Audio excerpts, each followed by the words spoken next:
नमस्कार दोस्तों, मैं स्मित मिश्रा स्वागत करता हूं एक बार फिर से आप सभी का एमजेटी एजुकेशन में। क्या एलआईसी ने अडानी ग्रुप में एक बड़ा अमाउंट इन्वेस्ट किया बस इसलिए जिससे अडानी ग्रुप पर ट्रस्ट बढ़ाया जा सके, अडानी ग्रुप को उठाया जा सके, डूबने से बचाया जा सके? भारत सरकार का इसमें बैकएंड सपोर्ट था। ये सब कुछ आज की वीडियो में जानेंगे क्योंकि वाशिंगटन पोस्ट जो कि एक अमेरिकी अखबार है, इसने एक बड़े खुलासे की घोषणा की है कि हम एक बहुत बड़ा खुलासा करने जा रहे हैं। तो इस दावे की सच्चाई क्या है, विपक्ष इसको लेकर के क्या कह रहा है, सत्ता पक्ष क्या कह रहा है, एलआईसी का क्या कहना है, अडानी ग्रुप का क्या कहना है, क्या वाकई में 33,000 करोड़ अडानी ग्रुप में एक साथ इन्वेस्ट किए गए हैं? आज की वीडियो में पूरा डिटेल में मैं आपको बताने वाला हूं, तो पूरी वीडियो एंड तक देखिएगा, सारी सच्चाई आपके सामने आएगी। वाशिंगटन पोस्ट के दावे की सच्चाई भी आपके सामने आएगी। आप देख पाओगे सबसे पहले वाशिंगटन पोस्ट ने ये जो आर्टिकल पेश किया है जिसको लेकर के घमासान मचा हुआ है। India's $3.9 billion plan to help Modi's mogul ally after US charges. इन्होंने साफ साफ तौर से कह दिया है कि पीएम मोदी का जो एलाइड वाला जो सपोर्टर वाला ग्रुप है अडानी ग्रुप, इनमें $3.9 बिलियन का इन्वेस्टमेंट किया गया है। किसके लिए? सपोर्ट के लिए, कि उसे उठाया जा सके, क्योंकि पिछले दिनों में बहुत ज़्यादा गिरा हुआ था शेयर प्राइस। आप जानते हो हिंडनबर्ग का रिपोर्ट आया था, ये सब मैं डिस्कस करूंगा। लेकिन एक ज़रूरी बात, देखो दिवाली समाप्त हो गई लेकिन छठ पूजा शुरू हुई है। छठ पूजा पर एक बार फिर से ऑफर आपको दिया जा रहा है छठ मैया की पूजा पर। तो दिवाली ऑफर और छठ पूजा ऑफर को आप एक साथ देख पाएंगे। 84% वाला वही डिस्काउंट कोड काम करेगा।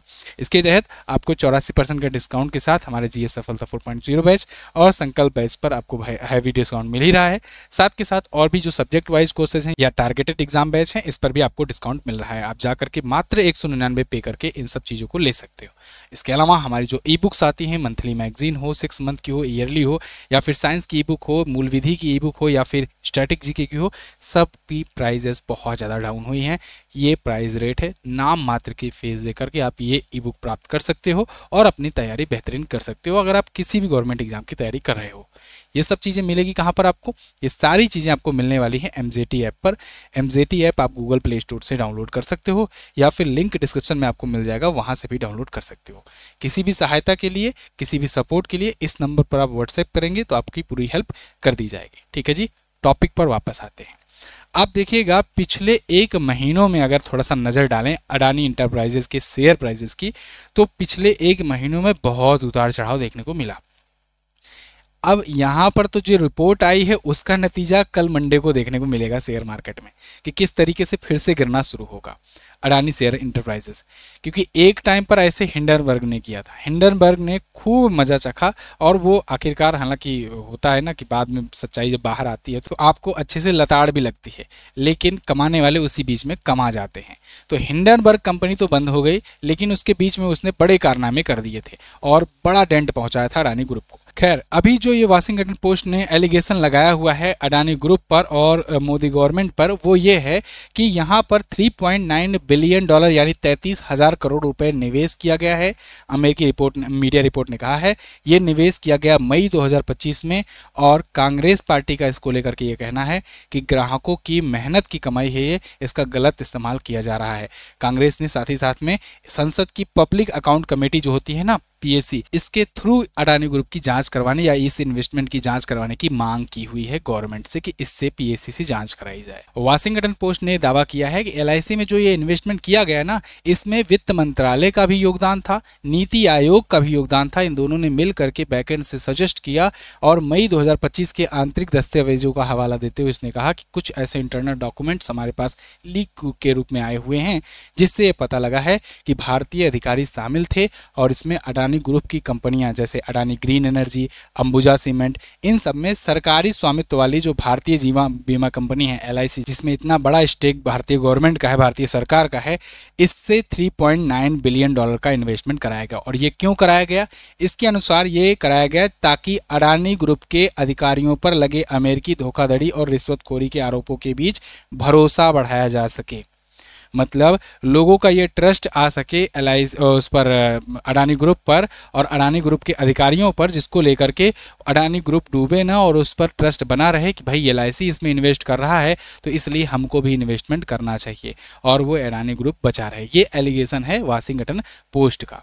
लेकिन अब इस पर LIC का क्या कहना है, LIC ने रिप्लाई भी दिया है, इसको हम लोग जानेंगे। लेकिन उससे पहले मैं आपको बता दूं LIC है क्या। LIC यानी life insurance corporation of India limited. LIC Bharatiya Jeevan बीमा निगम के नाम से जानी जाती है। पिंजड़े में बंद सोने की चिड़िया है भारत सरकार के लिए।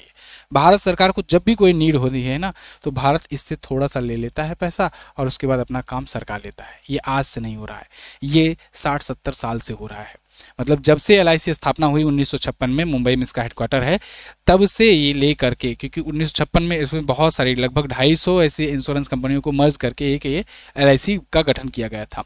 तब से ये सरकार के लिए बुरे स्थिति में हमेशा काम आती रही है। सरकार जब भी कोई बहुत बुरी सिचुएशन में होती है तब भी LIC से मदद लेती है। LIC life insurance corporation of India जो है, इसमें आज के टाइम पर अगर आप थोड़ा सा देखोगे तो 1381 इसके सैटेलाइट ऑफिसेज हैं, 13.47 लाख इसके एजेंट्स हैं। केवल एजेंट इतने हैं, मतलब एजेंट वो जो लोगों से बीमा करवाते हैं, करने के लिए कहते हैं। इसमें इसका प्रोसेस बहुत बढ़िया है, कमीशन बेसिस है, कन्वर्जन बेसिस है कि जितना आप इंश्योरेंस करवाओगे तो वो इंश्योरेंस जब पॉलिसी भरता रहेगा अपना, तो उसका कुछ परसेंटेज उसको मिलता रहेगा एजेंट को। तो ऐसे में बहुत सारे एजेंट इससे जुड़ना चाहते हैं और जुड़ते चले जाते हैं और वो लाइफ टाइम इंजॉय भी करते हैं जब तक वो पॉलिसी भरता रहता है। तो इस हिसाब से इतने हैं और 25 करोड़ पॉलिसी होल्डर हैं, मतलब इतने लोगों ने बीमा ले रखा है LIC से केवल। मतलब आप देखो, इंडिया में अगर बीमा की बात होती है ना कि इंश्योरेंस लेना है, तो इंश्योरेंस मतलब लोग LIC ही समझते हैं, जबकि LIC एक कंपनी है। इंश्योरेंस की बहुत सारी कंपनियां हैं, टाटा AIA है या एक्सिस बैंक का है, मतलब HDFC का है। अब लगभग जितनी भी बड़ी कंपनियां आप सुनोगे, सब ने अपना इंश्योरेंस वाला भी सेक्टर खोल रखा है, लेकिन LIC उसमें सबका बाप है। खैर, अभी जब शेयर इसका आया था लास्ट बार, जब ये लिस्ट हुआ था, IPO इसका आया था 2022 में, तो ये अब तक का भारत का सबसे बड़ा IPO लॉन्च करके ये लिस्ट हुआ था। साथ ही साथ में वो अलग बात है, बाद में ये डाउन भी हुआ इसका शेयर प्राइस, लेकिन 22,000 करोड़ के आसपास में था। खैर, आज के टाइम पर बात करें तो हुंडई इंडिया जो है, ये सबसे बड़ा शेयर मार्केट IPO ला करके लिस्ट हुआ है। यहाँ पर 8 जोनल ऑफिसेज हैं, 113 डिविजनल ऑफिसेज हैं और 1584 सैटेलाइट ऑफिस हैं, 2048 ब्रांच ऑफिसेज हैं। ये इसकी खूबी है, मतलब ये इसकी ताकत आप समझ सकते हो LIC की, कि LIC है क्या। अब LIC ने क्या कहा है इनकी इस दावे को लेकर के। LIC ने कहा है कि ये जो दावे हैं इनके बिल्कुल बेसलेस हैं और फॉल्स हैं। देखिए, LIC denies Washington post, LIC refuses Washington post report, government never interferes directly, ये कहना है LIC का। LIC ने बाकायदे एक स्टेटमेंट जारी किया है। देखिए, आप ट्विटर पर जाएंगे तो आज कल के टाइम पर, कल ही इसको जारी किया था इसने। LIC denies false report by the Washington Post reaffirming all the investment are made with integrity and due diligence, और ये बाकायदे इसने जारी किया है। मैं आपको लाइन पढ़ के भी मेन बता देता हूँ। इन्होंने कहा है कि जो भी ये वाशिंगटन पोस्ट दावा लगा रहा है, एलिगेशन लगा रहा है कि भारत सरकार के कहने पर या उसके भारत सरकार के सपोर्ट पर या अडानी ग्रुप को बचाने के लिए इन्वेस्टमेंट किया है, ये बिल्कुल फॉल्स है, बेसलेस है और फार फ्रॉम ट्रूथ, सच्चाई से दूर दूर तक इसका कोई लेना देना नहीं है। LIC का इन्वेस्टमेंट डिसीजन जो होता है वो LIC इंडिपेंडेंटली लेता है एज पर the board approved policy of the detail of the diligence. पूरा रिसर्च के साथ हम लोग इंडिपेंडेंटली स्वतंत्र रूप से अपना डिसीजन लेते हैं कि कहाँ इन्वेस्टमेंट करना है, कहाँ नहीं करना है। देखो, ऐसा नहीं है कि अब आप सोचो ये कि अगर SBI है, SBI बैंक है, स्टेट बैंक ऑफ इंडिया, तो वो बैंक चल रही है और उसमें हम लोग पैसा जमा कर रहे हैं, वो हमको लोन दे रही है, तो वो बस अपने ही पास पैसा रखती है। नहीं, वो बैंकें भी बहुत सारी कंपनियों में, बहुत सारी कंपनी के अदर बैंकों में या अदर सेक्टर में वो पैसा लगाती हैं शेयर मार्केट में, वो भी उससे पैसा कमाती हैं। आप लोग को जब वो 2% 2.5% देता है या FD पे 6% देता है ब्याज कोई भी बैंक, तो वो बैंक कहाँ से लाता है वो पैसा? वो पैसा कुछ पैसा RBI से लेता है, कुछ पैसे आपके ही जो सेविंग्स में रहते हैं, FD में रहते हैं, उनको लेकर के वो शेयर मार्केट में अलग अलग सेक्टर में लगाते हैं पैसे। ये सभी कंपनियां करती हैं। तो ऐसा नहीं है कि SBI है तो वो SBI के और कहीं उसके शेयर नहीं होंगे। हो सकता है SBI ने बहुत सारा पैसा PNB में लगा रखा हो, SBI हो सकता है HDFC बैंक में लगा रखा हो पैसा, और लगाए भी होंगे, है ना। उसको दिखेगा जहां पर मार्केट में जहां पर ग्रोथ हो रही है, जहां पर ज़्यादा रिटर्न आ रहा है, वो उसमें पैसा लगाएंगे, ठीक है ना।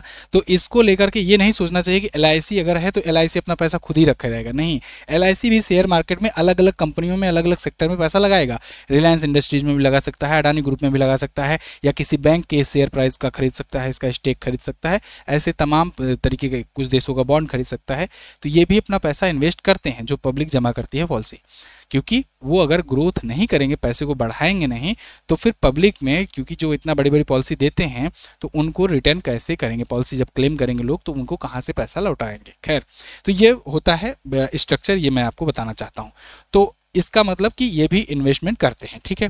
तो अब LIC जो इन्वेस्टमेंट किया है वो इंडिपेंडेंटली करता है, ये कहना है LIC वालों का कि हमने जो भी किया है वो सोच समझ कर किया है। मतलब LIC यहाँ डिनाई नहीं कर रहा है कि हमने अडानी ग्रुप में नहीं लगाया है पैसा, लेकिन ये जरूर डिनाई कर रहा है कि हमने, ऐसा नहीं है कि हम अडानी ग्रुप को बचाने के लिए इसमें लगा रहे हैं या कुछ ऐसा करने के लिए। इनका ये भी कहना है कि हमारा जो भी शेयर था वो 1% कम का स्टेक है, तो हमारे में ऐसा कुछ नहीं है कि हम पूरा अडानी ग्रुप को खरीदने के लिए 49% खरीद लिए या 40% लगा दिए इकट्ठे कि वो बच गया। अडानी ग्रुप बड़ा है, इंटरप्राइजेस बड़ा है, उसमें हम जो स्टेक लिए हैं वो 1% से भी कम स्टेक है, ठीक है। ये कहना है LIC का। अब इसको लेकर के कांग्रेस पार्टी जो है, जो अपोजिशन पार्टी है, वो घेर ले रही है इसको लेकर के। अब आज के टाइम पर देखो खूब इस पर डिबेट्स हो रही हैं, लेकिन जो सपोर्ट वाले हैं वो ये कह रहे हैं कि भाई ये वही हिंडनबर्ग रिटर्न वाला बात तो नहीं है। आपको याद होगा कि 2023 में हिंडनबर्ग ने ऐसे ही आरोप लगाए थे और खूब सारा डेंट पहुंचाया था अडानी ग्रुप को।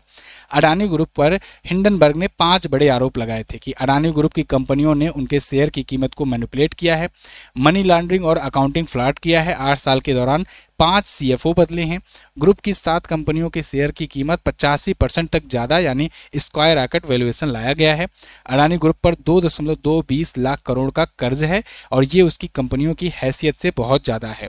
मॉरिशस और दूसरे देशों की कंपनियों में पैसे भेजा गया है, उन कंपनियों ने अडानी ग्रुप के शेयर खरीदे हैं जिन्हें कहते हैं सेल कंपनियां। तो इसके बहुत सारे सेल कंपनियां भी हैं अडानी ग्रुप के। ये 5 आरोप लगाए थे हिंडनबर्ग ने। अच्छा, हिंडनबर्ग की रिपोर्ट ने कितना ज़्यादा डेंट पहुंचाया था अडानी ग्रुप को?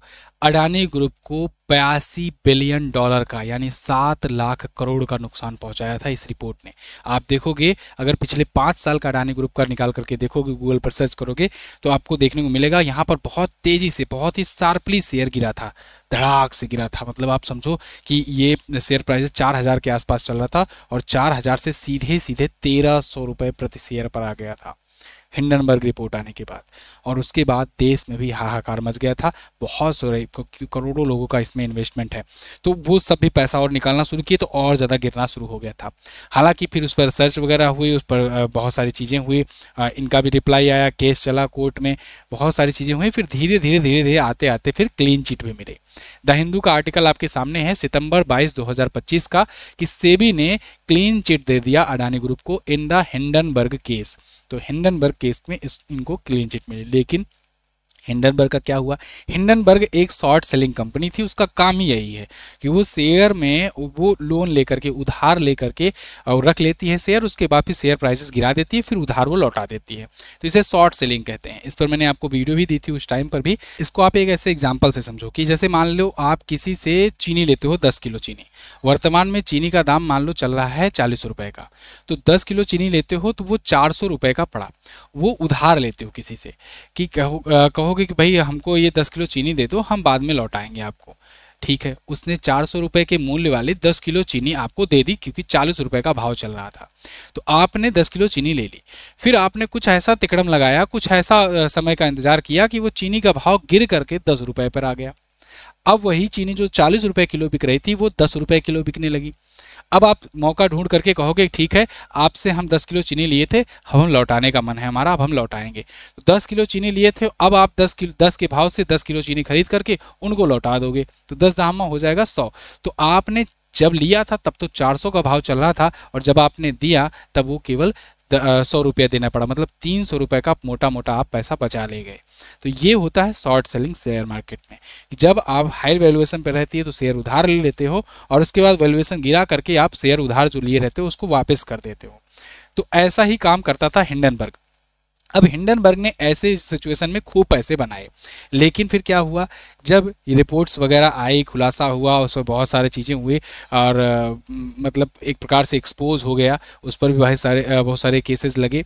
तो इन सब को देखते हुए फिर हिंडनबर्ग जो है अपनी कंपनी बंद करके भाग गया। हिंडनबर्ग स्थापित हुआ था 2017 में, नाथन एंडरसन ने स्थापित किया था। आप विकिपीडिया पेज पर जाकर के आज के टाइम पर देखोगे तो ये डिफंट लिख करके आएगा कि डिफंट हो गया है 15 जनवरी 2025 को। और यहाँ एक लाइन लिखी मिलेगी, इन जनवरी 2025 हिंडनबर्ग रिसर्च शट डाउन। तो अब हिंडनबर्ग कंपनी अपने आप को बंद करके निकल ली।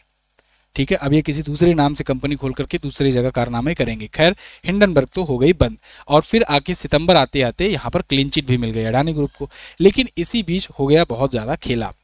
गौतम अडानी एक टाइम पर ये पहुंच चुके थे टॉप 5 में, दुनिया के सबसे अमीर बिलियनर्स में, लेकिन ये गिरते गिरते टॉप 30 से भी बाहर हो चले थे हिंडनबर्ग रिपोर्ट आने के बाद।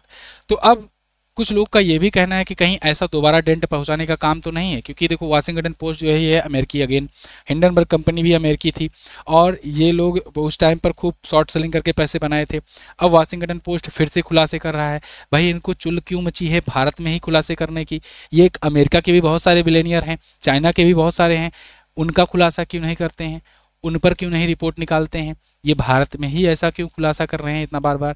जाहिर सी बात है भारत की इकोनॉमी जो ग्रो कर रही है, भारत तेजी से बढ़ रहा है, देखा जा नहीं रहा है। इतना ज़्यादा टैरिफ लगा दिया, 50% का टैरिफ अमेरिका ने, उसके बाद भी भारत झुक नहीं रहा है अमेरिका के सामने। यहाँ तक कि CIA एजेंट भी भेज करके कुछ ना कुछ हरकत कराने की कोशिश की, वहाँ भी फेल हो गए। दुनिया में बहुत सारी चीज़ें करने का प्रयास किया, वहाँ भी फेल हो गए। उसके बाद अब ये क्या कर रहे हैं, जो सबसे ज़्यादा GDP में योगदान दे रहा है, जो GST में योगदान दे रहा है, जो इंफ्रास्ट्रक्चर में योगदान दे रहा है, उसको डेंट पहुंचाओ। अभी आपको याद होगा पिछले दिनों जो रसिया से रिलायंस ग्रुप की जो डील हो रही थी, जहां से तेल खरीद रही थी रिलायंस इंडस्ट्री, उन रिफाइनरीज पर रसिया की पूर्णतः प्रतिबंध लगा दिया गया है ट्रंप के द्वारा। और ऐसे में रिलायंस इंडस्ट्रीज ने साफ साफ पीछे हाथ खींच लिया है कि ठीक है, अब हम रूस से तेल नहीं खरीदेंगे। नहीं तो बड़ी मात्रा में वहां से तेल खरीदा जाता था। भाई भारत सरकार अपने हाथ से थोड़ी ना खरीदेगी, भारत सरकार इन्हीं कंपनियों के थ्रू करेगी, है ना। जब कहा जाता है कि हम बैन लगा रहे हैं कि इस देश पे, कि ये देश अब यहाँ से तेल नहीं खरीदेगा, तो मतलब ये हुआ कि उस देश की कंपनियां नहीं खरीदेंगी। तो जब रशियन कंपनी जो खरीद रही थी उनको पूरी तरीके से ये कह करके बैन लगाया गया ट्रंप के द्वारा कि अगर तुम इनसे तेल खरीदोगे तो तुम्हारा जो भी कहीं व्यापार, कहीं भी सब्सिडीज है, उन सब पर हम बैन लगा देंगे, उन सब का व्यापार बंद कर देंगे। तो जब ये कह दिया तब फिर रिलायंस इंडस्ट्रीज अपना हाथ पीछे खींचने लगी कि भाई अगर हम रूस से, वहाँ से, उन कंपनियों से तेल लेंगे तो हमारे जो बाकी यूनिट्स हैं उन पर भी वहाँ पर सीज कर दिया जाएगा, बैन लगा दिया जाएगा। तो ये जब आ गया तो रिलायंस इंडस्ट्रीज ने पीछे हाथ खींच लिया। तो उससे नुकसान किसका हुआ? पूरे इंडिया में नुकसान होगा। और हालांकि भारत आज के टाइम पर इतना पावर रखता है कि इससे तेल के प्राइसेस पूरी दुनिया में बढ़ने को देखने को मिलेंगे, भारत में भी बढ़ेंगे। तेल बढ़ता है, ट्रांसपोर्ट बढ़ता है, ट्रांसपोर्ट चार्ज बढ़ता है, ट्रांसपोर्ट चार्ज बढ़ता है तो सब्जी, तेल, डेली एसेंशियल चीजेस, नमक, सब कुछ बढ़ता है, क्योंकि सारी चीजें अल्टीमेटली ट्रांसपोर्ट होकर के ही इधर से उधर आती जाती हैं। तो यानी महंगाई बढ़ने वाली है। तो ये चीज़ें की जा रही हैं। और अब एक पहलू ये भी है, खैर मैं चाहता हूँ आप इस पर क्या सोचते हैं, आप अपनी राय स्वतंत्र रूप से कमेंट बॉक्स में लिखिए। और इस वीडियो को अगर पसंद आई है, ये एनालिसिस हमारा पसंद आया है, तो चैनल को सब्सक्राइब जरूर कीजिए। ऐसी और वीडियोस मैं आपके सामने लाता रहूँगा। और जाते जाते एक बार फिर से, आप अगर छठ पूजा ऑफर का फ़ायदा नहीं उठाए हैं तो जाइए इसका फ़ायदा उठाइए। MZT ऐप पर आपको हमारी जो ई-बुक्स हैं या फिर हमारे जो क्वालिटी कोर्सेज हैं, इनको आप ले सकते हैं बहुत ही कम दाम पर, क्योंकि इसके बाद से फिर प्राइसेस बढ़ जाएंगे। थैंक यू सो मच, मिलेंगे अगली वीडियो में, तब तक के लिए नमस्कार, जय हिंद, वंदे मातरम।